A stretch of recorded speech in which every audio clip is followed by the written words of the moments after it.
Hi, boys and girls. This is day 2. We're going to read chapter 3 of Fudgemania. And we're going to start with the word complication. A complication is a noun that means something that makes a situation more difficult. It's not usually a good thing. If you're planning a hiking trip and you break your leg, that's a complication. If you do something bad, but you don't want to explain why you did it, you might say it's complicated. Fudge and Peter's family make their long trip to Maine. We find out a little bit about this setting, and we also find out two important complications. One is about their house, the other is about their dog.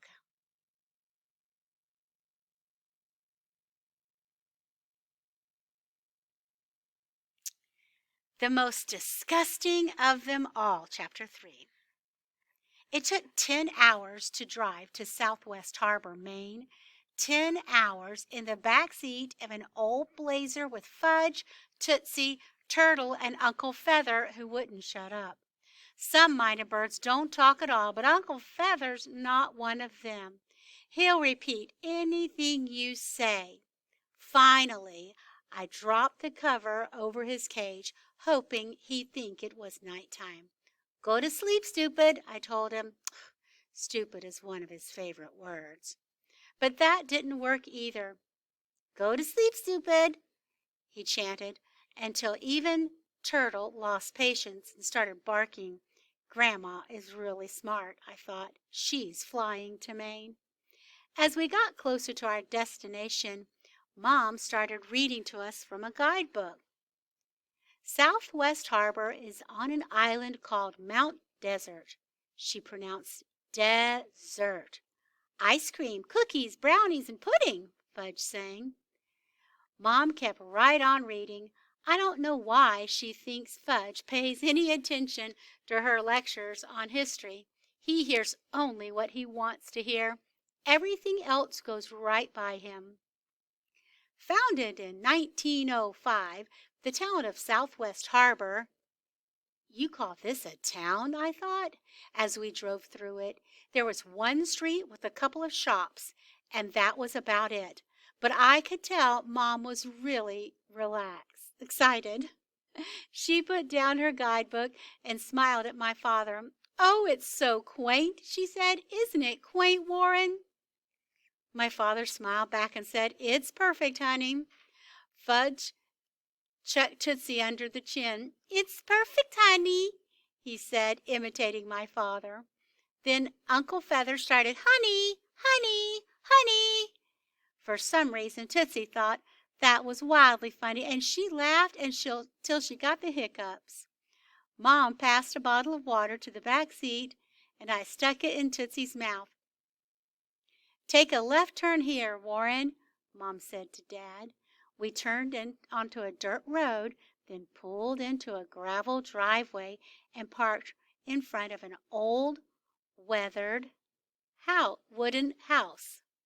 The first person I saw was the Queen of Cooties herself. She was standing on the seat of a rope swing. It hung from the branch of a big tree in the front yard. She was swinging pretty high when I opened the back door of the Blazer and Turtle jumped out. It had been almost 4 hours since I'd walked him, and he really had to go. He raced for the woods behind the house, but Sheila thought he was heading straight for her. Help! She screamed, wobbling on the swing. Somebody please help! She lost her balance and fell to the ground. What a dork. Mom jumped out of the car and ran to the rescue. It's all right, she said, helping Sheila to her feet. Turtle just had to go wee-wee. How could Mom have used such an embarrassing expression? But then Mr. and Mrs. Tubman, who had also heard Sheila's screams, came running out of the house. Are you okay? Mrs. Tubman asked Sheila. I'm fine, Sheila said, brushing herself off. It was just that disgusting dog. Before I had the chance to tell her who was really disgusting, a man with white hair called Lemonade We all headed for the house and gathered around the table on the porch. I'm Buzz Tubman's father, the white-haired man said. He poured each of us a glass of lemonade. Call me Buzzy Senior. I polished off my drink really fast. Buzzy Senior poured me another. I gulped it down. Long trip up here, isn't it? He asked. 10 hours, I said, wiping my mouth with the back of my hand. He filled my glass again. I didn't even notice Fudge watching until then. You must be really thirsty, Pete. Yeah, I said. Remember that time you drank too much island punch and you... I clamped my hand over his mouth. He still doesn't get the difference between stories you tell to strangers and stories you keep to yourself. I looked at Buzzy Senior. Fudge knows a lot about dinosaurs, I said, hoping to change the subject. But as soon as I took my hand away from his mouth, Fudge laughed. And Pete knows all about cooties. Well, you can't know too much about cooties, can you, Pete? Buzzy Senior said, smiling at me. And guess what else? Fudge said. I'm getting married under the trees. Do I know the bride? Buzzy Senior asked. It's Sheila Tubman, Fudgy said. Oh, my granddaughter, Buzzy Senior said. Sheila's your granddaughter? Fudge asked. Buzzy Senior nodded. Have you popped the question yet? How do you pop a question? Fudge said. You have to ask her if she wants to marry you, Buzzy Senior explained. Why wouldn't she want to marry me? It's something you have to decide together, Buzzy Senior said. Okay, Fudge said. He turned toward Sheila, who was sitting in the rocking chair. Hey, Sheila, you want to marry me, right? Sheila laughed so hard she nearly fell off the chair. See, Fudge said, I popped the question and she wants to marry me. Congratulations, Buzzy Senior said. You're a lucky man. Lucky, I thought. That's not what I'd call it. The screen door opened and Libby stepped out onto the porch.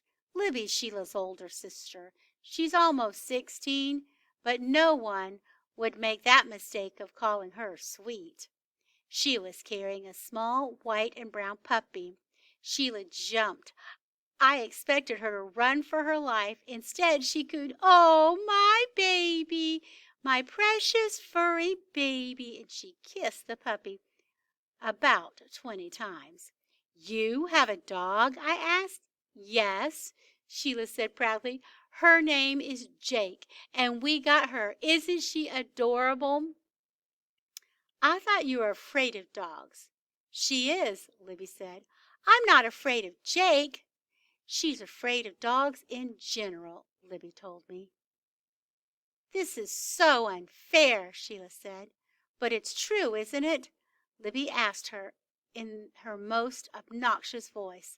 I just don't like big, smelly, disgusting dogs, Sheila said, looking directly at me. Are you calling my dog smelly and disgusting? I said. Sheila folded her arms and smiled. Turtle is the most disgusting dog ever born. You want to see disgusting? Look in the mirror, I told her. You want to smell disgusting? Smell yourself. Are you two going to argue for 3 weeks? Libby asked. Because that could get to be a real bore. You're right, I said. So why don't you just tell me where our house is, and that'll be the end of it. This is your house, Sheila said. I thought this was your house. It's 2 houses, but they're connected. What do you mean connected? I asked. Didn't you learn anything in 6th grade, Peter? Connected means attached, joined together. I know what the word means, I told her. Don't worry, Sheila said. There's an inside door that separates your house from ours. An inside door? I thought. How am I going to explain this to Jimmy Fargo? I promised him a forest between our houses, not an inside door. Suddenly, We heard a rustling sound, and a minute later Turtle came tearing out of the woods. A terrible smell followed him. I mean, really bad. Ew! Sheila cried, holding her nose. What's that smell? It's skunk, Dad said, holding his. Turtle's been sprayed by a skunk. Oh no, Mom said. She held her nose too. Not skunk. They all sounded as if they had the worst colds.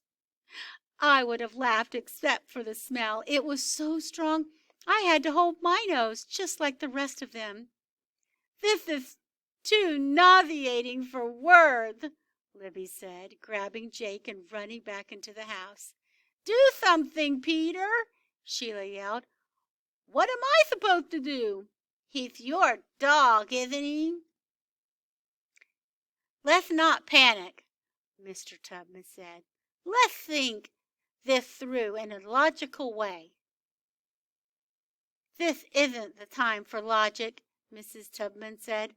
This is the time for action. Tomato juice, Buzzy Sr. said. Put him in a tub of tomato juice. Where am I supposed to get enough tomato juice to cover him? Mrs. Tubman asked. I'll take care of that, Jean, Dad said. Don't worry. He headed for the blazer. Fudge chased Dad. Wait for me. Where are you going? Mom called. For tomato juice, Dad called back. All this time, Turtle was rolling over and over in the grass, trying to get rid of the awful smell. He knew he was in big trouble.